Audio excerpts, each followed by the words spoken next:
हम्म। तो ma'am graduation में और एनसीसी के टाइम में बहुत सारी एक्टिविटीज में पार्टिसिपेट कर चुका था। तो हम्म। आई वॉज वेरी कॉन्फिडेंट कि अभी मैं एसएसबी में जाऊंगा और एसएसबी वाले मुझे रिकमेंड कर देंगे, क्योंकि मैं बेस्ट स्टेट में पार्टिसिपेट कर चुका था।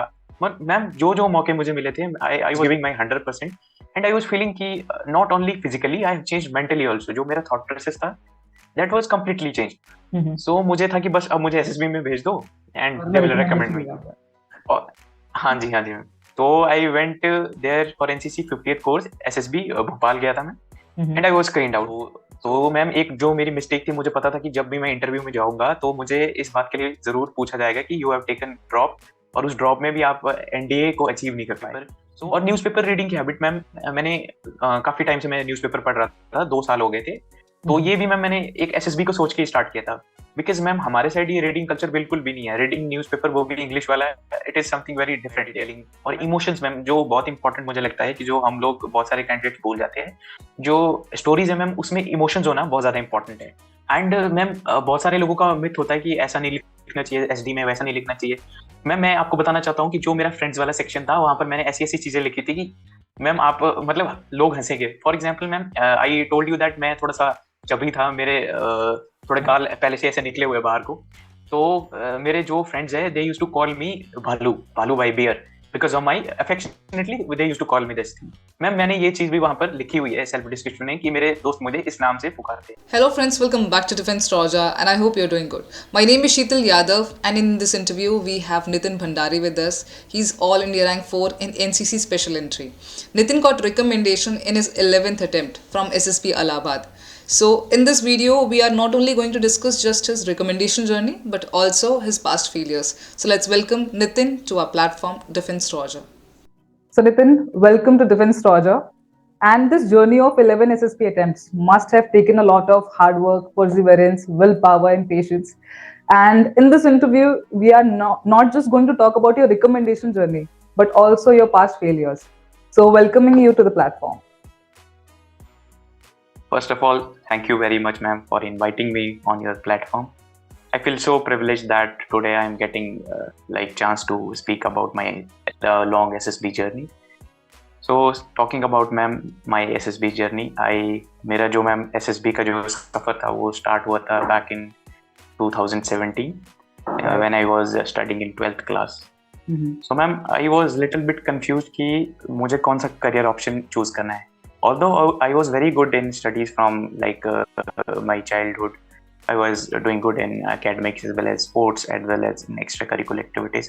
But still, मैम 12th तक आते आते मेरे मोस्ट ऑफ जो फ्रेंड्स थे, उन लोगों ने डिसाइड कर लिया था कि what career they want to choose, but I was confuse. So ma'am क्या हुआ कि 2017 में हमारा स्कूल का एक प्राइज डिस्ट्रीब्यूशन फंक्शन चल रहा था। तो देयर ब्रिगेडियर खुशहाल Thakur, he was the commanding officer of 18 grenadiers, battle of Tololing in Kargil war. So he was chief guest. So when he gave speech, he talked about National Defense Academy, how to join National Defense Academy, about CDS examination and other examination. So मुझे ma'am दिल से feel हुआ कि yes, this is the career option which I would like to join. So at that particular moment, ma'am I decided कि मैं defence forces ही join करूंगा. तो उसके बाद मैम मैंने थोड़ा इसके बारे में थोड़ा सर्च करना शुरू किया. I talk to brigadier sir also. So तो मुझे एनडीए एग्जाम के बारे में पता लगा. तो साथ में बोर्ड के प्रिपरेशन के साथ I started preparing for national defence academy. But ma'am तो मैंने जो प्रिपरेशन अपनी थी वो मैम बोर्ड के एग्जाम्स के अकॉर्डिंग ही करी. तो मुझे लगता था कि जैसे बोर्ड एग्जाम में होगा वैसे ही उसी टाइप से मेरा एनडीए भी क्लियर हो जाएगा. But yes ma'am, but I miserably failed in NDA examination. तो उसके बाद मैम मैंने डिसाइड किया, when I talk to my family, so I decided that I will take a year drop, and I will try for NDA and will definitely get succeed in National Defense Academy exam. तो मैंने एक साल का drop करके मैंने preparation भी किया था. although I cleared NDA examination, I went to SSB. First SSB मेरा था मैम 19 SSB इलाहाबाद में. तो वहाँ से मैं मैम कॉन्फ्रेंस आउट हुआ था first time. But ma'am I was very happy because ma'am जिस बैकग्राउंड से मैं आता हूँ, मेरे लिए यही बहुत बड़ी बात है कि I went there, I cleared the screening. इतने मतलब लोगों के बीच में yes ma'am. So it was very good experience for me. Yes ma'am. तो साइमल्टेनियसली मैम मैंने दूसरे अटेम्प्ट्स के लिए भी ट्राई करना शुरू किया। For example 10+2 navy BTech entry. तो ma'am I was 18 year old at that particular time when I travelled to naval selection board Coimbatore alone. Ma'am आपको बहुत सारे लोगों के लिए मैम ये बात बहुत ही कॉमन होगी, बट हमारे तरफ मैम ट्रेन का ट्रेवल नहीं होता है ट्रेन में, तो it is very like big thing for us. तो मैंने फर्स्ट टाइम जो ट्रेन में ट्रेवल किया था वो भी एसएसबी की वजह से किया था, तो it was very big thing for me, for my family, that I am going to such a far place and giving like SSB. तो मैम वहाँ मैं स्क्रीन आउट हो गया था। उसके बाद मैंने 10+2 टीएस एंट्री भी दिया था कपूरथला में। Again I was screened out there. उसके बाद एक और अटेम्प्ट था आर्मी का ही कपूरथला में, आई वाज कॉन्फ्रेंस आउट। तो इस तरह से मैम मैं ओवर एज हो गया था और there after I decided to go for graduation. तो मैम ग्रेजुएशन में I like my parents were saying that if you want to pursue your graduation from some good university from outside like Delhi university, I think you can go. But ma'am मुझे personally feel हो रहा था कि मैंने काफ़ी ज़्यादा मतलब पैसे खर्च हो चुके हैं अभी तक, तो आई फेल्ट कि मुझे जो अपनी ग्रेजुएशन है I will start my graduation from my local college only, from my home town. And दूसरा ये था कि मैं अपने घर वालों के पास, हमारे में बिजनेस भी होता बहुत ज़्यादा, लाइक फॉर एग्जांपल हॉर्टिकल्चर का है, थोड़ा बहुत खेतों में भी काम होता है, घर पे छोटे मोटे बहुत सारे काम होते हैं। तो आई थॉट कि घर पे भी रहूंगा, ग्रेजुएशन भी हो जाएगा और साथ में घर वालों के काम में भी हाथ बटा दूंगा। So I started my graduation from Government College Kullu. So yes ma'am, उसी के साथ मैम मुझे एनसीसी के बारे में भी पता लगा कि NCC is a very good platform where I can, जो मैम मुझे लगता था जो मेरे ड्रॉबैक्स मेरे 10+2 एंट्रीज में रहे थे, so NCC is a very good platform जहाँ पर मैं अपनी लीडरशिप क्वालिटीज को डेवलप कर सकता था। तो I got to know about 1HP air force squadron NCC Kullu, जो कि पूरे हिमाचल प्रदेश में एक ही एयर स्क्वाड्रन है। सो आई डिसाइडेड दैट कि मुझे ये ज्वाइन करना है। तो इसी बीच में मैम एक और इंसिडेंट भी हुआ था, लाइक जो जब मैं एनडीए के लिए प्रिपरेशन कर रहा था, तो मैम थोड़ा चाइल्डिश सा माइंड था, तो मैं क्या करता था कॉन्टिन्यूसली मैं पढ़ाई करता रहता। I didn't focus upon my physical activities. तो इस वजह से मैम मेरा ना बहुत ज्यादा वेट बढ़ना स्टार्ट हो चुका था। और जब मुझे एसएसबी में मैम मैं रिकमेंडेशन नहीं मिल रहा था, तो मैं थोड़ा सा, yes I was little bit like tensed also. So I used to eat a lot, जो भी मिला वो खा लिया ये, तो थोड़ा सा वेट में बहुत ज़्यादा पुट हो गया था। तो during my first year of college I was weighing around 79 kgs। तो मैम इसी वेट के साथ मैंने अपना, यस मैम, तो मैंने अपना जो एनसीसी का जो टेस्ट था वो क्लियर किया and I was selected for the air wing. तो मैम शुरू में मैम 2-3 महीने तक तो हमको रेजिमेंटल नंबर्स मिले थे, तो दे वर लाइक टेस्टिंग कि इन लोगों की विल पावर है या अच्छी या नहीं है। तो जो सीनियर्स थे वो बहुत रगड़ा दे रहे थे, तो मैं रनिंग करते थे तो सबसे लास्ट में मैं ही होता था दौड़ रहा। मुझे पुशअप्स नहीं होते थे, पुलअप्स नहीं होते थे, तो ma'am the journey was very tough. But simultaneously I decided कि मुझे इसमें अच्छा करना है, तो मैंने अपना फिजिकल वर्कआउट भी अच्छे से स्टार्ट किया। एंड मैंने 2-3 साल में अपने आप को एक अच्छी शेप में ला दिया था। एंड विद दिस एनसीसी में भी मैंने बहुत सारी चीज़ों में पार्टिसिपेट किया था and I completed my graduation complete करी। ग्रेजुएशन के बाद I started giving like graduation attempts. तो ग्रेजुएशन अटेम्प्ट्स में first attempt I gave for NCC special entry for 50th course. तो मैम ग्रेजुएशन में और एनसीसी के टाइम में बहुत सारी एक्टिविटीज में पार्टिसिपेट कर चुका था। तो आई वाज वेरी कॉन्फिडेंट कि अभी मैं एसएसबी में जाऊंगा और एसएसबी वाले मुझे रिकमेंड कर देंगे, क्योंकि मैं बेस्ट कैडेट में पार्टिसिपेट कर चुका था। मैम जो मौके मुझे मिले थे, I was giving my 100% and I was feeling कि not only physically, I have changed mentally also. जो मेरा थॉट प्रोसेस था that was completely changed. So मुझे था कि बस अब मुझे एसएसबी में भेज दो and they will recommend me. हाँ जी मैम। तो I went there for NCC 50th course SSB Bhopal गया था मैं and I was screened out. So मेरे फ्रेंड्स जो थे उनको भी, यस मैम, उनको भी बहुत ज़्यादा एक्सपेक्टेशंस थी मुझसे एंड मुझे भी थी, but I was screened out. तो मुझे लगा कि कोई नहीं, अभी तो ग्रेजुएशन पूरा हुआ है, तो I will do my best in next attempt. तो मैम एक जो मेरी मिस्टेक थी, मुझे पता था कि जब भी मैं इंटरव्यू में जाऊंगा तो मुझे इस बात के लिए जरूर पूछा जाएगा कि यू हैव टेकन ड्रॉप, और उस ड्रॉप में भी आप एनडीए को अचीव नहीं कर पाए। सो ड्रॉप करने की जो मिस्टेक थी, I do not wanted to repeat that particular mistake again. तो मैंने जो है पोस्ट ग्रेजुएशन में भी अप्लाई कर दिया department of defence and national security studies Punjab university में, and simultaneously I started doing my post graduation from there. तो मैम साथ साथ में मेरी एसएसबी की प्रिपरेशन भी चल रही थी। There after I went for NCC 51 entry. मैं गया था बेंगलोर में, again I was screened out. उसके बाद ma'am NCC 52, again I was screened out. Ma'am जो मेरी एनसीसी एंट्री थी, I was never ever screened in NCC entry for army. ठीक है। तो simultaneously ma'am I was preparing for CDS and AFCAT examination also. Although ma'am मेरा CDS exam कभी भी clear नहीं हुआ, but yes I cleared my AFCAT examination. I cleared my Coast Guard's Assistant Commandant examination also simultaneously when I was doing post graduation in Punjab University. तो ma'am I went for this FCAT entry. So FCAT entry में तो मैं screened in हो गया था. So I was very happy कि after long time I am screened in. Ma'am 5 दिनों तक मैंने परफॉर्म किया, तो I got to know about some of my shortcomings. तो मुझे फील हुआ कि ऑनेस्टली लगा कि अभी बात नहीं बनने वाली है, और अभी इस मोमेंट तक मुझे काफी मैच्योरिटी भी आ गई थी, जो मुझे फील होता है कि I was understanding the process in a very good manner. तो मुझे लगा कि अभी और ज्यादा काम करने की जरूरत है। Physically I was fit, mentally I was fit, but general awareness में मुझे लग रहा था थोड़ा सा अभी और ज्यादा वर्क करने की जरूरत है, बिकॉज अभी ग्रेजुएशन एंट्री है, तो they are expecting little bit more maturity. Yes ma'am.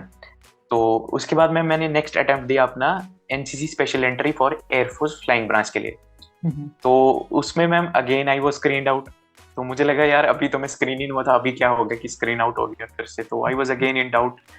Ma'am थोड़ा सा ऐसे होने लगा था बीच बीच में, जब मैं फ्रेंड से डिस्कस करता था तो कहते थे कि यार तेरा सब कुछ तो ठीक है, बट हो नहीं रहा, क्यों नहीं हो रहा है। तो इन जो क्वेश्चंस का जो मैम आंसर था, वो मुझे पता था वो मेरे पास ही है, बिकॉज आई वाज जैसे जैसे मैं एसएसबी अटेम्प्ट्स दे रहा था, आई वाज इंट्रोस्पेक्टिंग।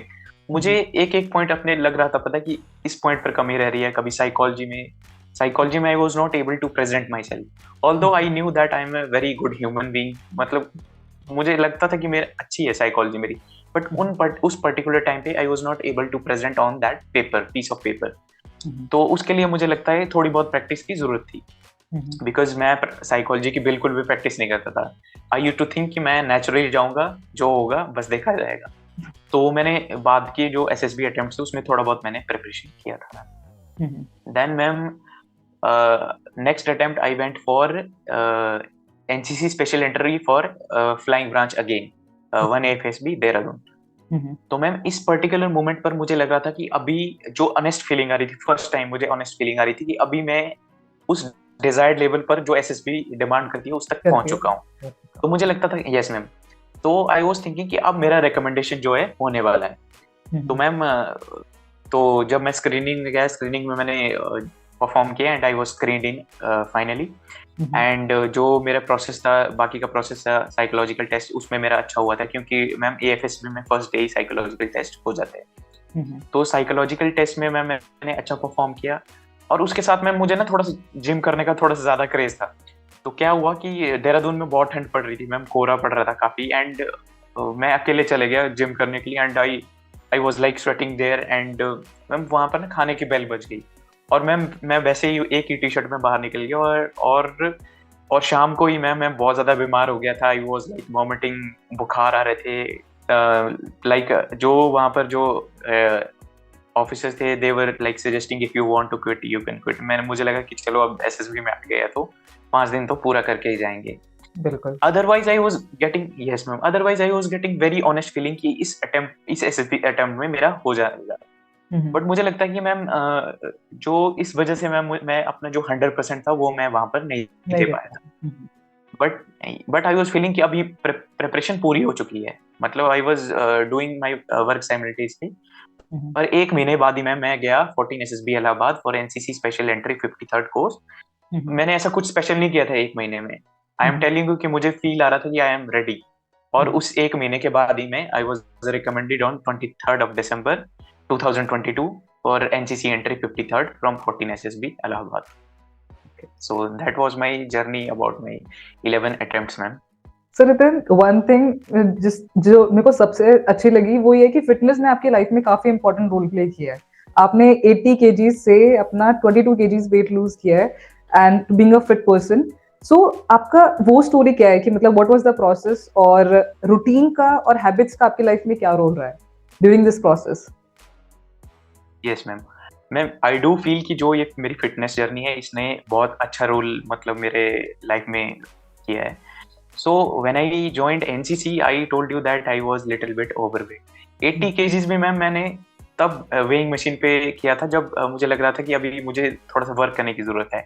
उसके बाद भी मुझे लगता कि मैं थोड़ा बहुत और भी वेट बढ़ा हुआ था, तो मेरी हिम्मत नहीं हो रही थी कि मैं वेइंग मशीन पे जाऊं और अपनी आंखों से देखूं कि मेरा कितना वेट हो चुका है. एंड मिलिट्री में मैम मुझे पता था कि मिलिट्री में ऑफिसर बनना है तो fitness is a very important thing. तो मैम मैंने 2020 जब लॉकडाउन स्टार्ट हुआ था मार्च में, तो मुझे लगा था कि ये अच्छी अपॉर्चुनिटी है, थोड़ा पढ़ाई से भी थोड़ा सा मिल रहा है, गैप मिल रहा है, तो मुझे लग रहा था कि I will use this opportunity in a very good manner. So I was preparing for Republic Day Best Cadet also. So my commanding officer told कि फिटनेस का तो यहाँ भी बहुत अच्छा रोल होगा, अदरवाइज मे बी मतलब ऐसे अनफिट लोग को कौन ही बेस्ट कैडेट बनाएगा. सो ये बात मैम मेरे दिल में लग चुकी थी कि अब तो कुछ करना है. So ma'am I started like first of all तो मैंने जो जंक फूड है ये मैंने बिल्कुल ही बंद कर दिया अपनी लाइफ से. I shifted on healthy food. धीरे धीरे मैंने स्टार्ट किया. First of all I started with running. तो मैं रनिंग करता था, बस रनिंग ही करता था. तो but when I get into this journey I got to know about this proper nutrition also. I started reading about nutrition. I started reading about so many exercises from various YouTube channels, internet. तो मुझे पता लगा कि इसके लिए मुझे running तो करनी है, रनिंग के साथ मुझे स्ट्रेंथ ट्रेनिंग, फ्लेक्सिबिलिटी के लिए योगा एंड सब चीज़ों का जो है मिक्सचर करना पड़ेगा. रनिंग से अकेले कुछ नहीं होगा. तो मैंने अपना जो वर्कआउट था वो डिवाइड किया. तो एक दिन में मैं 2 बारी वर्कआउट करता था. मॉर्निंग में like cardiovascular exercises like running, stepping, swimming भी मैं करता था, और इवनिंग में मैं स्ट्रेंथ ट्रेनिंग. तो एक ओल्ड स्कूल टाइप का जिम था हमारे पास, तो वहां पर जाके वेट ट्रेनिंग करता था. तो इससे क्या हुआ मैम, एक मेरा शेप भी अच्छा हो गया बॉडी का और स्ट्रेंथ भी आई, और मेरा जो है धीरे धीरे मैम 2.5 years आई टू. तो मुझे लगता था धीरे धीरे मेरा जो फैट भी काफी कम हो गया and I was very confident and was feeling very good, young, energetic. तो ये काफी अच्छा हुआ मैम. और जो मैम मेरा डेली रूटीन था, जैसे अभी मैं पोस्ट ग्रेजुएशन कर रहा था डिफेंस स्टडीज में, so I was staying in a rented room. मेरे साथ मेरा एक जूनियर है, he is also from my village, he is in currently in the first year of graduation, he is staying with me. तो हम दोनों एक रेंटेड रूम में रहते थे. तो I was preparing for like my all meals. So I used to get up 5:30 in the morning. उसके बाद अपना नहा के फ्रेश होके I first of all I used to prepare breakfast. तो ब्रेकफास्ट प्रिपेयर करने के बाद खुद के लिए भी और मेरे रूममेट के लिए भी, उसके लिए भी मैं प्रिपेयर करता था, क्योंकि मैम कुकिंग का मुझे शौक था, मैं काफी एंजॉय करता हूँ कुकिंग करते हुए. तो ब्रेकफास्ट प्रिपेयर करता था. उसके बाद I used to carry my lunch also. उसके बाद लंच प्रिपेयर करता था. उसके बाद मैं अराउंड 7:30 मैं अपने रूम से निकल जाता था.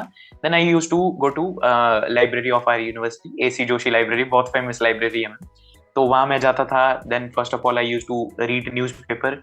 और न्यूज़पेपर रीडिंग की हैबिट मैम मैंने काफी टाइम से मैं न्यूज़पेपर पढ़ रहा था, 2 साल हो गए थे. तो ये भी मैम मैंने एक एसएसबी को सोच के स्टार्ट किया था, बिकॉज मैम हमारे साइड ये रीडिंग कल्चर बिल्कुल भी नहीं है. रीडिंग न्यूज़पेपर, वो भी इंग्लिश वाला, it is something very different there. तो मैम मैंने एसएसबी की वजह से न्यूज़पेपर रीड करना शुरू किया, और ये धीरे धीरे मैम मेरी हॉबी बन गई. अब भी मुझे अच्छा लगता है, मतलब न्यूज़पेपर पढ़े बिना ऐसा लगता है, अगर जिस दिन ना पढूं तो ऐसा लगता है कि कुछ अधूरा सा रह गया. तो न्यूज़पेपर पढ़ के बाद I used to go for my academic classes. Academic classes होती थी, 3 से 4 क्लासेस डेली होती थी. तो 2 बजे के करीब मैं फ्री हो जाता था. उसके बाद दोस्तों के साथ लंच करने चले जाते थे. So they used to do lunch like from canteens. तो बट मैं अपना हेल्दी, खुद अपना हाथ का बना हुआ वही कैरी करता था. I used to eat that. तो उसके बाद मैं अगेन उस लाइब्रेरी में अपना जो भी एफकेट, सीडीएसई से रिलेटेड जो भी एग्जामिनेशन है उनके बारे में पढ़ता था, एंड जो भी एकेडमिक्स में दिया होगा उसके बारे में पढ़ता था. And 5 in the evening I used to go to the ground. Ground जाके मैम पहले मैं ग्राउंड जाता था, कैलिस्थेनिक वर्कआउट करता था, पुलअप्स, पुशअप्स, रनिंग करता था, स्प्रिंट्स करता था, हाई इंटेंसिटी ट्रेनिंग. और उसके बाद मैम रोप क्लाइंबिंग, ये सारा जो मेरे एक्टिविटीज में शामिल था। उसके बाद वहां से फ्री होके फिर अपने वापस रूम जाके फिर चेंज करके फिर again I used to start preparing dinner. उसके साथ ही मैं अपने घर वालों से बातचीत कर ली, कभी फ्रेंड से बातचीत कर ली, ये मेरे डेली रूटीन का पार्ट था। और उसके बाद मैं थोड़ा बहुत सोशल मीडिया भी यूज करता था and around 10 o'clock I used to sleep.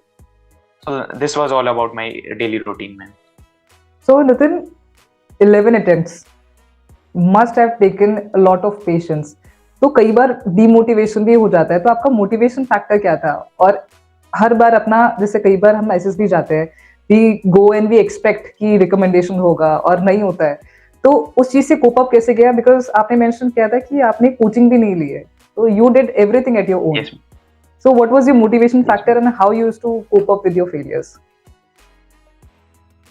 Ma'am, motivation के लिए because I was not having any like anything, जो कि मतलब मेरे पास ऐसा कुछ नहीं था कि अगर मेरे एसएसबी के अलावा मेरे पास कुछ नहीं था, क्योंकि मैंने ग्रेजुएशन भी सिंपल किया है। मैंने बीए किया है, मैथमेटिक्स था मेरे पास, पॉलिटिकल साइंस, ज्योग्राफी। तो बीटेक तो मेरे पास था नहीं कि मेरी कहीं प्लेसमेंट हो जाएगा। अल्टीमेटली मुझे गवर्नमेंट एग्जाम के लिए प्रिपेयर करना था और डिफेंस से बेटर मेरे लिए मुझे लगता था कि कुछ और हो नहीं सकता। तो आई was not having any other option. मुझे लगता है कि मेरे पास कोई ऑप्शन नहीं था, इसलिए जो मेरा पूरा फोकस था, इसलिए मेरा प्रॉपरली एसएसबी पर दे रहा था। अब मैं जो मेरा प्लान भी था डिफेंस एंड स्ट्रेटेजिक स्टडीज में, वो भी मैं इसलिए कर रहा था कि क्योंकि मैम गवर्नमेंट एग्जाम में unpredictability is always there, specially defence exam में जहां पर सिलेक्शन रेशियो बहुत ज्यादा कम है, तो अनप्रिडिक्टेबिलिटी तो है। तो जो डिफेंस स्टडीज में मैं कर रहा था, तो मेरा ये प्लान था कि मैं अगर नहीं हुआ तो मैं डिफेंस स्टडीज में पोस्ट ग्रेजुएशन करके I will go for PhD and then I will become a assistant professor of defence studies. और उसके साथ ही मैम जो यूनिफॉर्म का जुनून था वो मैम साथ में ही था। तो आई थॉट कि मैं एनसीसी में एज एएनओ सर्व करूंगा। उनको भी मैम प्रॉपरली जो रैंक्स वगैरह लगते हैं as a lieutenant, as a flying officer, तो मुझे लगता था कि एट द एंड मैं यूनिफॉर्म को पाके ही रहूंगा। तो मैम ये तो था मेरा मोटिवेशन जो था। और इसके साथ ही मुझे मैम एनसीसी के टाइम से ही मुझे फील आना शुरू हो गया था कि मुझे लाइफ तो यही चाहिए, क्योंकि मैंने अपने कमांडिंग ऑफिसर को देखा था, कैंप्स में बहुत सारे ऑफिसर्स को देखा था, उनका life style, the kind of like thinking they have, like never settling attitude, they always want to improve things, specially मेरे कमांडिंग ऑफिसर। तो मुझे लगता था कि नहीं यार, मुझे बनना तो इन्हीं की तरह है। So ma'am this was my motivation factor. बाकी मेरे फ्रेंड्स थे मैम, वो भी बहुत ज्यादा मोटिवेट करते थे मुझे। मेरे पेरेंट्स थे मैम, जिन्होंने मैम मुझे, although they are not that much aware about this process कि क्या होता है डिफेंस फोर्सेस में, क्योंकि अवेयरनेस लेवल बहुत ज्यादा कम है मैम हमारे इधर। बट मैम उन्होंने 10 अटेम्प्ट्स तक मुझे सपोर्ट किया, बिकॉज अगर वो लोग मुझे सपोर्ट ही नहीं करते, अगर भेजते ही नहीं, तो मैम शायद मेरा रिकमेंडेशन नहीं होता। तो मैम मोटिवेशन के लिए मैम एक तो मैम इंट्रिंसिक मोटिवेशन जो मेरा खुद का था, इसके अलावा मैम मुझे लगता है कि मेरे आसपास लोग ही इतने अच्छे थे कि जो मेरा मोटिवेशन है हमेशा बरकरार रहे। So this was my thing. So Nitin, आपने मेंशन किया कि आपने एनसीसी किया है एयर विंग से, बट आप जिस एंट्री से गए वो थी NCC special entry, that is for army. तो मेरे को लगता है बहुत सारे लोग बहुत इस चीज को लेके अनअवेयर होंगे, तो can you clarify this thing कि क्या चीज है, कि क्या एनसीसी एयर विंग वाले आर्मी के लिए अप्लाई कर सकते हैं? Yes ma'am, not only ma'am NCC air wing, जो एनसीसी नेवल विंग है वो लोग भी आर्मी के लिए अप्लाई कर सकते हैं मैम। पर्टिकुलरली अपने जो फोर्सेज है, पर्टिकुलर जैसे एयरफोर्स का है, एयरफोर्स का भी खुद का स्पेशल एंट्री होता है, but that is only for flying branch. और उसमें कुछ एलिजिबिलिटी क्राइटेरिया होता है कि आपने 10+2 में PCM is compulsory with 50% our marks in each subject, physics and mathematics. And आपकी जो हाइट है, हाइट भी प्रॉपरली मेंशन्ड होती है कि 162.5 आपकी मिनिमम हाइट होती है।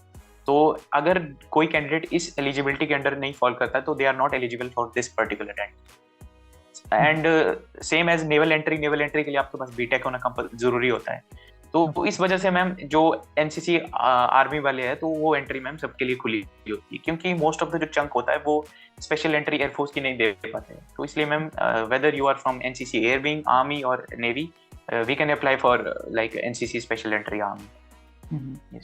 सो नितिन, आपने एक चीज मेंशन किया था कि आपका चेस्ट नंबर 200 था because you had a tattoo.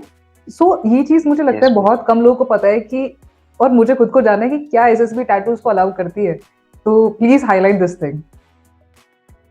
Yes ma'am, तो मैम मेरा एक छोटा सा टैटू है मैम, एन डॉट बी मैंने लिखा था, कभी बचपन की बात है ये, हम्म, तो मेले वेले में लिखा था। तो when I went for my previous SSB also, तो क्या होता था कि जब भी वहां पर स्क्रीनिंग के लिए बुलाते थे तो they used to send me at last, hmm, although this tattoo is allowed in defense forces as per the medical policy, but वो कहते थे कि टैटू वाले जो भी है लास्ट में आते थे। अब मैम लास्ट में आने का क्या ड्रॉबैक रहता है कि आपको काफी टाइम तक वेट करना पड़ सकता है अपनी टर्न के लिए for PPDT and other discussion part के लिए। Right right. तो इस बार मुझे लगा कि मैम प्रिपरेशन अच्छी हुई है, इस बार ये टैटू भी मिटा के जाएंगे, तो I went to some doctors here. तो उन्होंने मुझे देखा, ये मेरा टैटू देखा, तो दे टोल्ड कि इस टैटू को मिटाने के लिए अराउंड 10 to 15,000 का जो है एक्सपेंस आएगा। तो आई थॉट यार 10 रुपए का तो ये टैटू नहीं है और 15,000 रुपए इसको मिटाने के लिए, तो I thought let us go with it, क्या होगा ज्यादा से ज्यादा, लास्ट चेस्ट नंबर आएगा। तो again this time ma'am around 200 people were there, some people were out from the documentation also. तो मैम एज यूजुअल मुझे पता था मेरा चेस्ट नंबर लास्ट होने वाला है, तो I was prepared for it. तो लास्ट चेस्ट नंबर हुआ, तो ग्रुप डिस्कशन भी हमारी लास्ट में हुई, थोड़ा सा वेट करना पड़ा बट इट वेंट गुड। तो ma'am yes, tattoos are allowed but only on particular areas, for example inner side of forearm आपका टैटूज अलाउड होते हैं। ट्राइबल एरिया से जो आ रहे हैं, जिनका ट्राइबल में कुछ ट्रेडिशन है, उनके लिए भी अलाउड होता है। एंड कुछ साइज होता है ma'am, I am not exactly, I don't know exactly, but I think less than 3 centimetre अगर आपका टैटू है, that is allowed. So Nitin, now let's move to the screening process. Screening के अंदर स्पेशली जब direct entry के लिए कोई जाता है तो you get a very less time to create an impact on the assessors. So उसके लिए आप क्या क्या चीजों को ध्यान रखते हो कि पीपीडीटी या ओआईआर किस तरह से आपने परफॉर्म करना है उनमें डिस्कशंस में? So how do you prepare these things? Ma'am talking about OIR के लिए मैम एज सच मैंने कोई स्पेशल प्रिपरेशन नहीं किया था, because I was preparing for like AFCAT exam, other examination. तो उसमें रीजनिंग वाला पोर्शन होता ही है। और एसएसबी जाने से कुछ दिन पहले, मैं 2-3 दिन पहले 2-3 सेट्स लगा लेता था, तो I was good at that. तो मुझे लगता है कि ओआईआर में मेरा अच्छा स्कोर रहता था। एंड अबाउट पीपीडीटी में मेरा ये स्ट्रैटेजी रहता था कि जो स्टोरी है वो बहुत ही सिंपल होनी चाहिए, कनेक्टेड टू योर बैकग्राउंड, और रियलिस्टिक होनी चाहिए। और मैंने जो नरेशन का प्रैक्टिस था वो मैम ऐसे करता था कि जो मेरे डिपार्टमेंट में भी बहुत सारे स्टूडेंट्स हैं, they are also preparing for defence forces. तो हम लोगों ने, एक कर्नल सर है हमारे, प्रोफेसर भी है वो, उनकी मदद से हमने एक ग्रुप फॉर्म किया था। तो उस ग्रुप में हम अपनी एकेडमिक्स क्लासेस के बाद वीकली जो है प्रैक्टिस करते थे वहाँ पे। तो पीपीडीटी का मैं वहाँ से प्रेशर गया, और अपने खुद के इंडिविजुअल लेवल पर मैं अपने जो फोन में अपना रिकॉर्डिंग करता था, अपनी स्टोरीज होती थी उसका सुनता था नरेशन, फिर सर को भी भेजता था। सर पॉइंट आउट करते थे कि आपको कैसे इंप्रूव करना है और किस पॉइंट पे आपका थोड़ा इंप्रूवमेंट की गुंजाइश है। तो ऐसे करते करते मैम मेरा नरेशन पार्ट है जो बहुत अच्छा हो गया था। व्हेन आई वेंट देयर, एक हेजी सी पिक्चर था, उसमें स्ट्रीट वाला सीन था, इधर लोग बुक्स लेके जा रहे थे, कुछ बैग्स लेके। तो मैंने बहुत ही सिंपल स्टोरी बनाया था कि एक लड़का है जो हिमाचल प्रदेश के एक गांव से आया हुआ है, and he want to become a administrative officer. तो उसके लिए उसने एक अच्छा कोचिंग ज्वाइन किया है। कोचिंग में भी उसका फाइनेंशियल बैकग्राउंड जो ज़्यादा अच्छा नहीं था, तो ही सेट फॉर स्कॉलरशिप टेस्ट। तो स्कॉलरशिप टेस्ट में उसने अच्छा परफॉर्म करके 75% जो है ऑफ ले लिया था अपनी फी पे। तो then he was preparing how, जो मैंने उसका रूटीन था, I connected that routine with my routine. जो रूटीन मैं फॉलो करता था वही रूटीन मैंने वहां डाल दिया, एंड उसके बाद शो कर दिया कि how he prepared, how he cleared like examination and become a administrative officer and work for the benefit of the society. तो ये मेरी छोटी सी स्टोरी थी जो मैंने शॉर्ट एंड क्रिस्प वे में नरेट कर दी थी। ग्रुप डिस्कशन में अगेन मैं I was last chest number. तो जैसे ही मैंने खत्म किया, तो मुझे पता था कि जैसे ही खत्म होगा तो सब लोग साथ में बोलना स्टार्ट कर देंगे, क्योंकि मैम हमारे ग्रुप में they were having like 6 attempts, 7 attempts, 8 attempts, तो इतने एक्सपीरियंस वाले लोग थे, and there were some people already recommended also। तो ग्रुप डिस्कशन में मैंने स्टार्ट नहीं किया, I was not the person who initiated।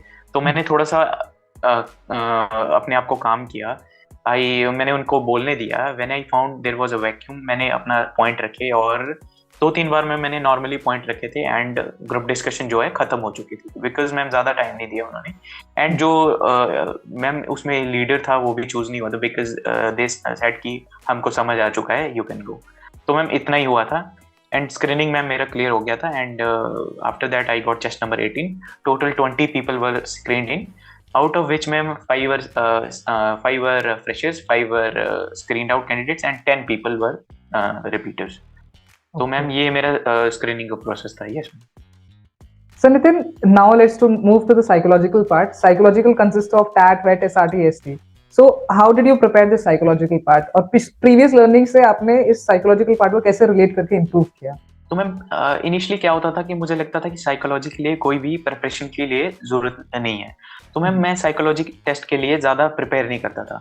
But this time ma'am मैंने थोड़ा बहुत प्रिपरेशन किया था। When I was about to go to SSB, तो मैं अपने ग्रुप के साथ जो है थोड़ा स्ट्रक्चर इम्प्रूव करता था, थोड़ा detailing, how to add detailing और इमोशंस मैम, जो बहुत इंपॉर्टेंट मुझे लगता है कि जो हम लोग बहुत सारे कैंडिडेट्स भूल जाते हैं।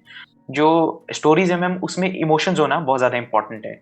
फॉर एग्जाम्पल इफ अगर आपकी स्टोरी में कोई पर्सन है, he is clearing some examination और कुछ काफी मेहनत के बाद वो जा रहा है कहीं पर सेलेक्ट होके, तो मैं जैसे ये चीजें नहीं बोलता था कि ही टुक ब्लेसिंग्स ऑफ हिज पेरेंट्स। तो मैम ये चीजें ना बहुत ज्यादा इंपॉर्टेंट रोल प्ले करती है। तो उसके बाद भी उसने how he helped his like siblings also, उसने उनको कैसे गाइड किया, तो ये चीजें जो है मैंने ऐड की थी। और टैट के लिए मैम मेरा सिंपल सा फंडा रहता था, सिंपल स्टोरी होनी चाहिए रिलेटेड टू द बैकग्राउंड। हो सकता है मैम मोस्ट ऑफ द जो स्टोरीज थी जो मैम मेरे जो पास्ट एक्सपीरियंस के साथ की मैच कर रही थी, और कुछ ऐसी स्टोरीज भी थी जो मेरे पास्ट एक्सपीरियंस के साथ मैच नहीं कर रही थी। उसमें मैम थोड़ा बहुत हमको सोचना पड़ता है, थोड़ा एज्यूम करना पड़ता है। तो उसमें एजम्पशन लेके मैंने स्टोरीज बनाई थी। और जो मैम मेरी ब्लैंक स्टोरी थी उसके लिए मैं ऑलरेडी प्रिपेयर करके गया था। तो there was one incident regarding my like judo tournament, state level judo tournament. तो उसमें मैंने जो स्टोरी थी वहां पर बता दिया था कि how I prepared for that particular tournament and how I get medal at that particular level at senior level. तो ये मेरा ब्लैंक स्टोरी था। उसके बाद मैम टॉकिंग अबाउट बैट के लिए भी मैम अगेन जो मेरी लास्ट एसएसबी थी उसमें मैं क्या करता था कि बहुत लंबे सेंटेंसेस बनाता था। लंबे सेंटेंसेस बनाता था, इससे क्या होता था कि जैसे ही एक सेंटेंस भी छूट गया तो नेक्स्ट वाले सेंटेंस के लिए प्रेशर क्रिएट हो जाता है। तो इस बार मेरी स्ट्रेटेजी यही थी, मैंने प्रैक्टिस किया था वेट के लिए, मैंने प्रैक्टिस किया था। मेरी प्रैक्टिस ये थी कि मैं शॉर्ट सेंटेंसेस बनाऊं और कम से कम वर्ड्स में जो है एक मीनिंगफुल जो सेंस है उसकी बनाऊं और एक मीनिंग कन्वे करूं। तो मैंने शॉर्ट सेंटेंसेस रखे, मीनिंगफुल सेंटेंसेस रखे। तो this was my strategy for wait. और एसआरटी के लिए मैम वही वाला फॉर्मूला सभी जो कॉमन यूज करते हैं कि कॉमा कॉमा लगा के मल्टीपल जो है स्टेप बाय स्टेप आपने आइडियाज देने। सेल्फ डिस्क्रिप्शन के लिए ma'am again I was very prepared. मैंने मैम 30-40 बार मैं सेल्फ डिस्क्रिप्शन लिख चुका था एंड हर सेल्फ डिस्क्रिप्शन लिखने के बाद मुझे फील होता था कि यहाँ पर इम्प्रूवमेंट हो सकती है।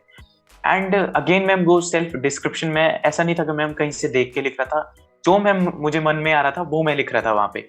For example in parents section I was writing कि I am a very responsible, my parents think that I am a responsible person. उसके बाद मैं एग्जाम्पल के साथ वेरीफाई भी कर रहा था that at home I do like I help in cooking, I cut grass for my cow, I cut would for my for winters and I bring cylinder for the like for cooking. तो ऐसे करके ma'am मैंने 2-3 step में मैंने उसको verify भी किया था। एंड मैम बहुत सारे लोगों का मिथ होता है कि ऐसा नहीं लिखना चाहिए एसडी में, वैसा नहीं लिखना चाहिए। मैं आपको बताना चाहता हूँ कि जो मेरा फ्रेंड्स वाला सेक्शन था वहां पर मैंने ऐसी ऐसी चीजें लिखी थी कि मैम आप मतलब लोग हंसेंगे। For example ma'am I told you that मैं थोड़ा सा चबी था, मेरे थोड़े गाल पहले से ऐसे निकले हुए बाहर को। तो मेरे जो फ्रेंड्स है they used to call me भालू भाई bear because of my affectionately they used to call me this thing. Ma'am मैंने ये चीज भी वहां पर लिखी हुई है सेल्फ डिस्क्रिप्शन में कि मेरे दोस्त मुझे इस नाम से पुकारते हैं। और बाकी मैम जो खुद का ओपिनियन है I feel that is very important कि आप अपने बारे में क्या सोचते हो। तो मैंने वहां पर भी ऐसे ही लिखा कि अपनी जो नेगेटिव्स थी वो भी मैंने बताया था कि कैसे मेरी फिजिकल फिटनेस अच्छी नहीं थी, मेरा जनरल अवेयरनेस ठीक नहीं था। एंड आई वाज राइटिंग कि इस प्रोसेस के बाद मेरा जो है मेंटल स्टेट कैसे चेंज हुआ है, how I am physically now very fit and mentally मेरे कैसे कैसे चेंजेस आए, तो मैंने प्रॉपरली वहां पर मेंशन किया था. हम्म। तो this was all about ma'am psychology test. तो मेरा मैंने बहुत ही सिंपल रखा था मैम, ज्यादा कॉम्प्लिकेटेड नहीं किया था, और बस वही जाके मैम मैंने वहां पर किया था इन तो साइड नितिन, फिश. मुझे इतना समझ में आया कि बी सिंपल, बी योरसेल्फ, जितना आपने एक्सप्लेन किया. एंड साइकोलॉजिकल पार्ट के बाद इंटरव्यू, इंटरव्यू कैसा था, एनवायरनमेंट कैसा था, एंड किस तरह के क्वेश्चंस पूछे आपसे, क्या एक्सपेक्टेड था इस बार, एंड कैसे आपने परफॉर्म किया? Yes ma'am. तो मैम इंटरव्यू के लिए पहले तो मैम मुझे वेट कराया गया था बहुत ज़्यादा. I was waiting for around 2.5 hours. तो व्हेन आई एंटर्ड इनसाइड, तो सर ने पूछा कि बहुत ज़्यादा टाइम तो नहीं हुआ. मैंने कहा नो सर. तो बोले क्या कर रहे थे. मैंने कहा कि सर मैं तो गाने गा रहा था. अच्छा, आपकी हॉबी गाने गाने की है, तो आप गाना गा रहे थे. मैंने कहा यस सर. तो फिर इंटरव्यू मैम स्टार्ट हुआ. मैम मुझे नहीं लगता कि ऐसा कुछ अलग सा मुझसे इंटरव्यू में पूछा गया था.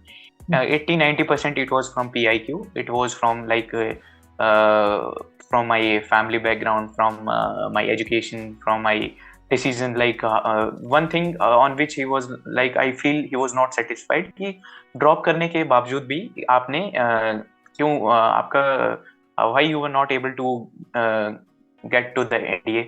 तो इस पॉइंट के लिए मैं ऑलरेडी मैं प्रिपेयर्ड था. मैंने अपनी गलती को एक्सेप्ट किया. यस, मैंने सर को बोला कि यस, मुझे लगता है कि अगर मैं थोड़ा सा और फोकस होकर काम करता तो मैं शायद एनडीए में पहुंच जाता.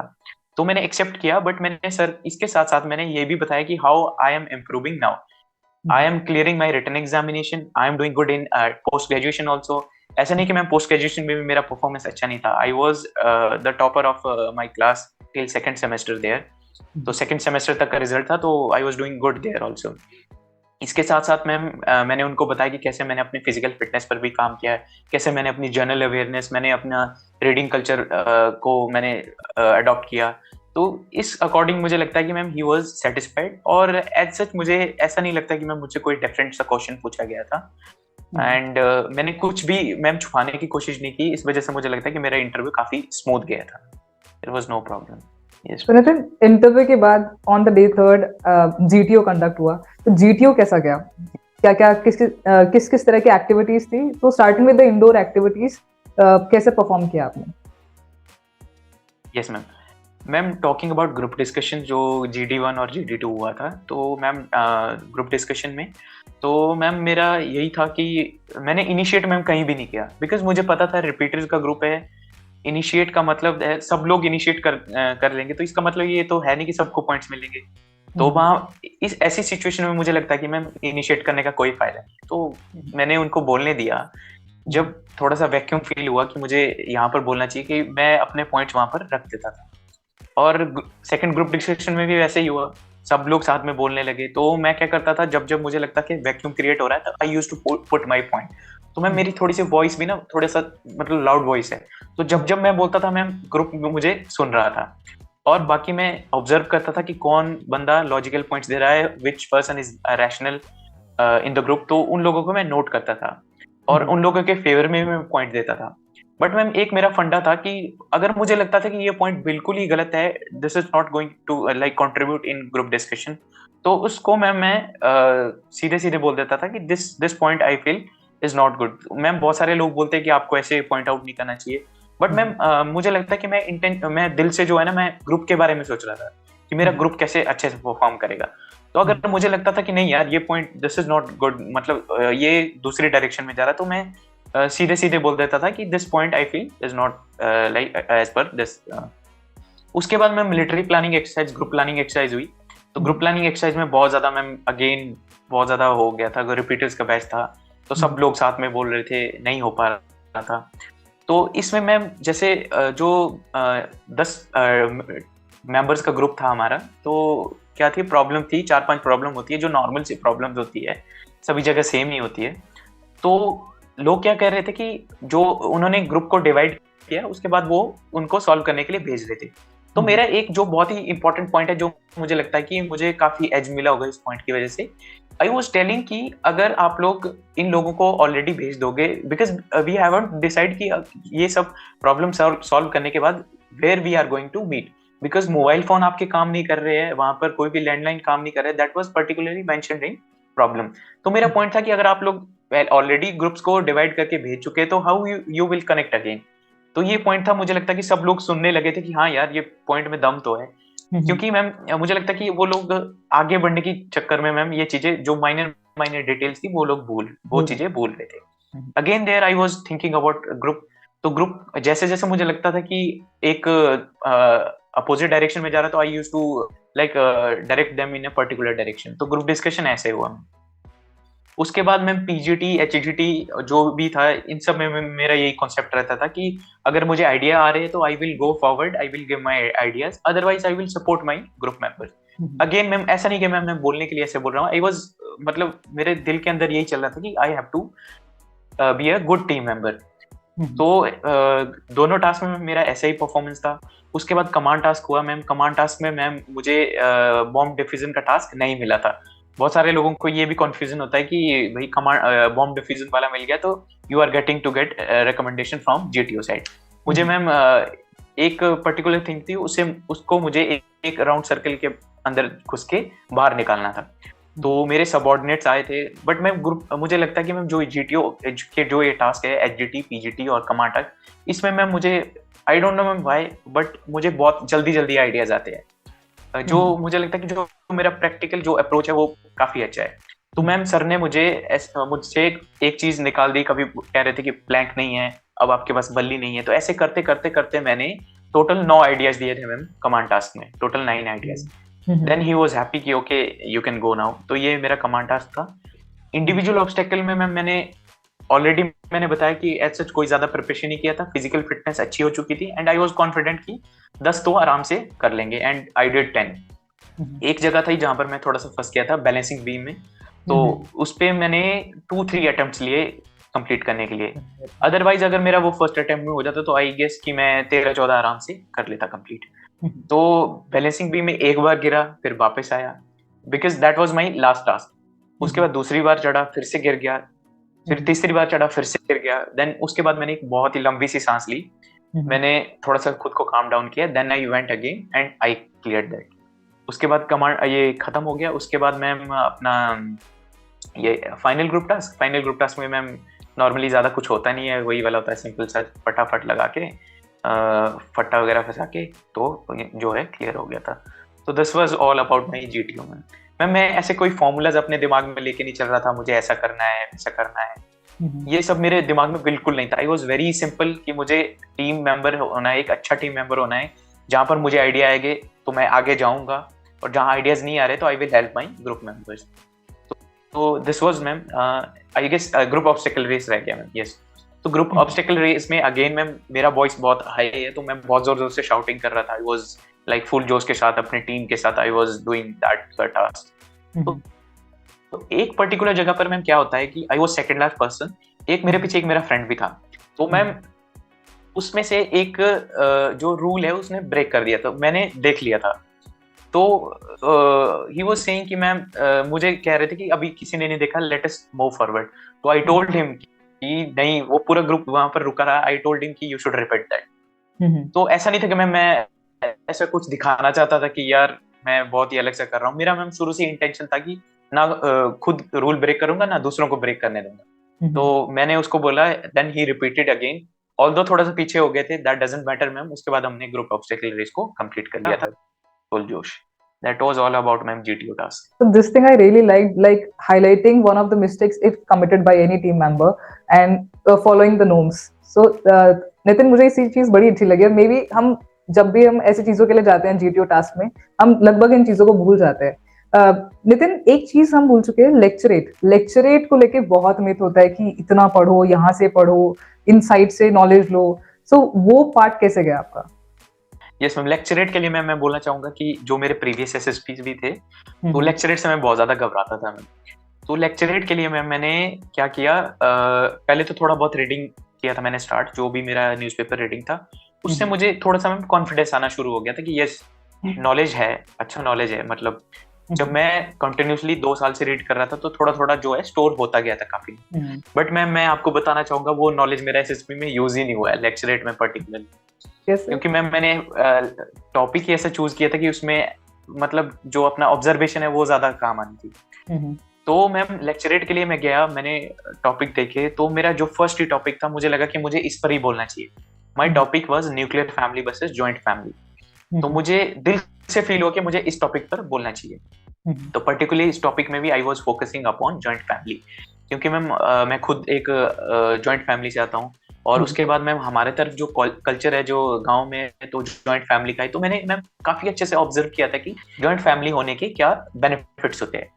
तो मैंने कुछ बुकिश नॉलेज वहां पर कुछ नहीं बोला, जो जो मैंने ऑब्जर्व किया था कि क्या क्या बेनिफिट्स होते हैं। फॉर एग्जाम्पल, जॉइंट फैमिली में रह के आप ब्रदरहुड सीखते हैं, आप सीखते हैं कि टीम में कैसे काम करना है, आप अपने जो बुजुर्ग है उन लोगों से आप अच्छे अच्छे संस्कार लेते हैं। तो ये चीजें मैंने ऑब्जर्व की थी अपने गाँव में। बस वही मैम जो मेरी गांव की ऑब्जर्वेशन थी वो मेरे लेक्चरेट में काम आ गई। और उसके बाद मैंने थोड़ा सा ये बताया था कि जो न्यूक्लियर फैमिली थी उसके भी थोड़े बहुत बेनिफिट्स होते हैं, बट उसके शॉर्टकमिंग्स ज्यादा है, जो मेरे अकॉर्डिंग मैंने बताई थी, जो मेरी थिंकिंग है। जो न्यूक्लियर फैमिली है उसके थोड़े से शॉर्टकमिंग्स मेरे अकॉर्डिंग ज्यादा होते हैं, तो आई एक्सप्लेन देम। तो उसके बाद जो लेक्चरेट है मैम, मैंने 3 मिनट तक कंप्लीट बोला था, तो मैं विद इन 3 मिनट्स में अपना लेक्चरेट आराम से सम अप कर दिया। And I was very happy कि मैंने जो है लेक्चरेट को अपने सराउंडिंग के साथ कनेक्ट करके एक अच्छे से लेक्चरेट बोल दिया था। That was all about lecturette. So Nitin, GT हो गया, साइकोलॉजिकल टेस्ट हो गया, इंटरव्यू हो गया, द फाइनल थिंग कॉन्फ्रेंस कैसा गया? कॉन्फ्रेंस के लिए ma'am I was chest number 18। तो सबसे पहले 17 तक कॉन्फ्रेंस हो चुकी थी। उसके बाद मैम थोड़ा सा टाइम लगा था, I guess 3 to 4 minutes. But again ma'am शुरू से ही इन मिथ्स में बिल्कुल भी बिलीव नहीं करता था कि डाउटफुल केस है, ये केस है। मैं अपना काम करता था और एसएसएस को उनका काम करने देता था। तो क्या हुआ, उन्होंने मुझे अंदर बुलाया, then I set there and जो बोर्ड के कमांडेंट थे तो उन्होंने मुझसे पूछा कि Nitin, tell me what were the shortcomings, जो फूड में क्या शॉर्टकमिंग्स लगी आपको। तो आई टोल्ड सर कि फूड तो बहुत अच्छा था, मुझे कुछ भी प्रॉब्लम नहीं लगा। तो सर वो कहने लगे कि नहीं नहीं झूठ बोल रहे हो, कुछ तो बताओ, कुछ तो बताओ। तो मैंने कहा नहीं सर, ऐसा तो कुछ भी नहीं है। तो उन्होंने मुझे जबरदस्ती फोर्स करने लगे कि आप कुछ तो बताओ। तो आई टोल्ड हिम कि सर जो जहाँ मैं रहता हूँ अभी रेंटेड रूम पे रहता हूँ, आई प्रिपेयर माई 3 मील्स। मुझे पता है कि कितना मेहनत लगती है, तो मुझे लगता है कि थोड़ा बहुत नमक का तो ऊपर नीचे हो जाता है, क्योंकि मैं खुद कुकिंग करता हूँ। And this is not a big issue for me. मेरे लिए तो यही बहुत बड़ी बात है कि आपको बना बनाया खाना मिल रहा है, टेबल पर सर्व होके मिल रहा है, तो मेरे लिए तो यही बहुत बड़ी बात है। तो I am not having any complaints about food here. तो देन ही वाज सेटिस्फाइड। उसके बाद एक और क्वेश्चन पूछे कि you want to join army aviation. तो मैंने इंटरव्यू में बताया था कि मुझे आर्मी एविएशन को ज्वाइन करना है। तो सर ने कहा कि यूजुअली कई बार वैकेंसीज नहीं आता आर्मी एविएशन में, and selection process is very tough. तो मैंने कहा कि sir I will try my 100%, मैं ओटीए में बहुत अच्छा परफॉर्म करूंगा और मैं हाई मेरिट के साथ आर्मी एविएशन डेफिनेटली लूंगा। तो उन्होंने कहा कि अगर नहीं अगर फिर भी नहीं मिला तो देन। तो मैंने कहा then I will go for infantry. तो इन्फेंट्री में बोलते कि कौन सा, मैंने कहा कि I will go for Dogra regiment.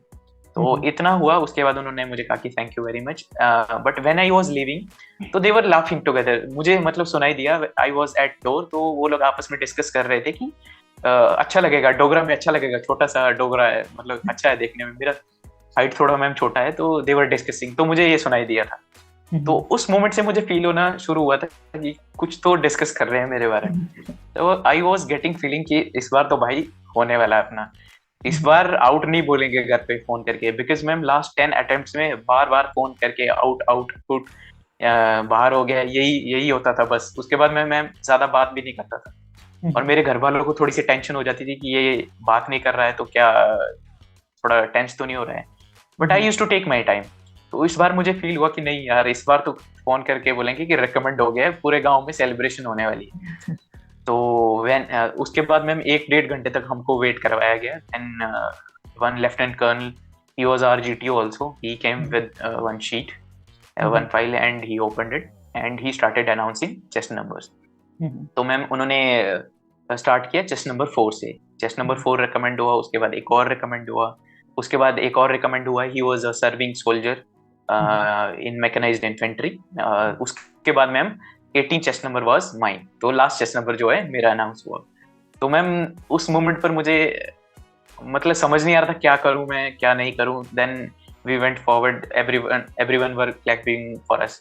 उसके बाद मैम आई वाज थिंकिंग कि वो सब लोग रोने लगे, तो आई वॉज थिंकिंग कि मैं तो यहाँ नहीं रहूंगा, अकेले में रूम में जाके रोएंगे। बिकॉज मैम मेरा थोड़ा सा ऐसा नेचर है कि मैं थोड़े ना इमोशंस को छुपा लेता हूँ। तो मुझे लग रहा था कि नहीं यार, अकेले में जाके रोएंगे, यहाँ नहीं रोएंगे।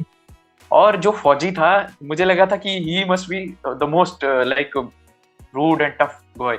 वो आता है और मेरे गले लगता है and he started crying. they were from like first 10 and I was alone from my second 10 who was recommended. So उसने मुझे हग किया एंड ही स्टार्टेड क्राइंग। तो 2-3 आंसू में मेरे भी निकल गए थे। देन जीटीओ सर आए कि अभी रो क्यों रहे हो, अभी तो आपका डॉक्यूमेंटेशन है, जाओ। देन हम लोगों को बहुत जल्दी थी कि हमको फोन करना है, भाई फोन करना है घर पे। Then they gave us our mobile phones. तो मैंने अपने घर पे बताया मम्मी को। उसके बाद पापा से बात की। Then they were very happy. उसके बाद मैम हमारा डॉक्यूमेंटेशन प्रोसेस वगैरह स्टार्ट हो गया था एंड नेक्स्ट डे से हमारा मेडिकल स्टार्ट हो गया था। So फिर Nitin, मैम मैं जब डॉक्यूमेंटेशन वगैरह जब मैम हमारा डॉक्यूमेंटेशन हो गया था खत्म, देन शाम को मैंने सबसे बात की आराम से बैठ के। Then I was very happy for this moment. so Nitin, did you expected all India rank 4? Because recommendation तक तो चलता है, पर सीधा all India rank 4 तो 4 में आना, what was the feeling and how did you celebrated that? Yes ma'am, after 10 attempts ma'am मुझे लग रहा था कि यार रिकमेंड हो गया है, yes I have to come in top 45। तो मैम इतना मुझे कॉन्फिडेंस था कि टॉप 45 में I will be there. But expecting top like all India rank 4, it was not there in my mind. But when I saw my result I was like very shocked. और मुझे ये भी एहसास हुआ कि मुझे क्यों ऑल इंडिया रैंक 4 मिला है। उस दिन मैम क्या हुआ था कि मेरा कजन जो है वो भी मेरे रूम पे आया था। I was staying in Chandigarh. तो उस दिन क्या हुआ कि I was about to leave to gym. और क्या होता है कि जिम जब मैं जाता हूँ तो मैं अपना फोन कैरी नहीं करता हूँ। तो जैसे ही I was about to like take my bag, तो मैंने अपना फोन वहां रखा। तो मेरे जूनियर्स जो है उनके फोन आने शुरू हुए और कंटिन्यूसली फोन आ रहे थे। तो मुझे लग गया कि भाई आज मेरिट आ गया, मेरिट आ गया, पक्का मेरिट आ गया। तो then I open my mobile phone. तो सब लोग ग्रुप में देखा कि हाँ सब लोग अपना मेरिट पोजीशन बता रहे हैं। तो मैंने वेबसाइट पे देखा तो मेरिट लिस्ट तो आया नहीं था। तो मैंने लॉग इन करके देखा। देन आई सॉ कि all India rank 4 and I was shivering at that moment. तो मेरे कजन कह रहा था कि क्या हो गया भाई, क्या हो गया। तो मैंने कहा कि मेरिट मेरिट आ गया, मेरिट आ गया। बट मुझे मैम भरोसा नहीं हो रहा था कि मेरिट आ गया है और मेरा ऑल इंडिया रैंक 4 है। आई टोल्ड हिम कि तू अपने फोन में देख। तो उसने अपना फोन निकाला, उसमें भी चेक किया, ऑल इंडिया रैंक 4 था। उसके बाद मैम मेरिट लिस्ट भी आ गया थोड़ी देर में। तो मेरिट उसमें देख लिया मैंने प्रॉपर जो पीडीएफ आया था। तो आई वाज 4। उसके बाद मैंने अपने घर पे बताया। तो it was ma'am very unexpected. But ma'am मुझे फील हुआ कि जितना मैं नेचुरल रहा था ना, नेचुरल जो मैंने वहां पर किया है, रॉनेस अपनी प्रॉपरली, मैंने ऐसा नहीं सोचा कि मैं यार 10 बार जा चुका हूँ तो मैं रिपीटर हूँ। ये हर अटेम्प्ट के साथ मैं चाहता था कि एक फ्रेशर मेंटेलिटी के साथ कि मुझे मैं दे विल जज me as per fresher and I have to show my raw nature there. तो मुझे लगता है कि मैम इस चीज ने मुझे बहुत ज्यादा हेल्प किया to get all India rank 4। Yes ma'am. So at last, Nitin, anything you want to suggest to somebody who's watching this interview? Ma'am मेरा एक ही मैसेज है सभी लोगों के लिए कि ma'am unpredictability yes defence forces में है, जरूर है। तो मैम मेरे अकॉर्डिंग आपको अपना जो प्लान है जो कि डिफेंस फोर्सेस ज्वाइन करने का है, उस पर तो आपको 100% आपका देना ही। इसके साथ मैम मुझे पर्सनली फील होता है कि आपका एक स्ट्रॉन्ग प्लान भी होना बहुत इंपॉर्टेंट है। बिकॉज क्या होता है मैम, अगर आपके पास स्ट्रॉन्ग प्लान भी होगा तो इससे क्या होता है, आपका जो है डेस्परेशन कम हो जाता है। और जितना ज्यादा आपका डेस्परेशन कम होगा उतना ज्यादा आपके लिए बेनिफिशियल होगा, क्योंकि उससे क्या होगा कि आप एसएसबी में जाके बहुत अच्छे से परफॉर्म कर पाओगे। मैम कई बार क्या होता है कि आपकी जो है वो पर्सनालिटी होती है डिफेंस फोर्सेस वाली, जो उनको चाहिए होता है वो होता है। कई बार क्या होता है कि आप लोग उन 5 दिनों में वो प्रेजेंट नहीं कर पाते हो। तो मेरा यही मैसेज है कि अगर आप नहीं सेलेक्ट हो पा रहे हो तो उससे अपने दिल पर मत लो। अपना इंट्रोस्पेक्शन करो, अपनी मिस्टेक्स को देखो और जो मैम लर्निंग का जो प्रोसेस है ना उसको कंटिन्यू रखो। अपनी शॉर्टकमिंग्स पर काम करो, थोड़ा सा टाइम जरूर लगेगा। But ma'am eight the and जो मेरी प्रिपरेशन थी, थ्रू आउट मेरी प्रिपरेशन में मैम एक सेंटेंस था जो मैं हमेशा अपने दिमाग को कहता रहता था और मेरी हर एक नोटबुक पर वही लिखा रहता था कि there is delay in God's house but not darkness. बस एक लाइन, इस लाइन पर मेरा जो है पूरा विश्वास था और इसी लाइन के भरोसे मैंने पूरा प्रिपरेशन अपना कंटिन्यू रखा था। And finally I was recommended और I was recommended in 11th attempt. तो मेरा यही है मैसेज है कि आप प्रिपरेशन करते रहो, अपने हार्डवर्क करते रहो, अपने रोल प्ले अच्छे से निभाओ as a son, as a as a brother, as a friend, अच्छे से सब चीजें करो, फिजिकल फिटनेस अच्छी रखो, जनरल अवेयरनेस को इम्प्रूव करो, तो साइमल्टेनियसली क्या होगा कि आपके अच्छा इंप्रूवमेंट होगा और आप एसएसबी के जो डिजायर्ड लेवल है उस तक पहुंच जाओगे, and the moment you will reach at that desired level you will be recommended. So this is my message to all defense aspirants. Nitin, it was lovely talking to you. Even your journey is something I enjoyed personally. I can feel every part of it, how you managed to do everything, what was your mindset during the interview, and how you proceeded in those 5 days. And I now realize that SSB is just not for 5 days. It is something that is, you yourself have a personality. So it was lovely talking to you, and thank you for joining. Same here. Thank you, ma'am. Thank you so much for giving me the opportunity. Thanks for watching the video and let me know in the comment section below if you have any doubts. Follow for more such content. Jai Hind.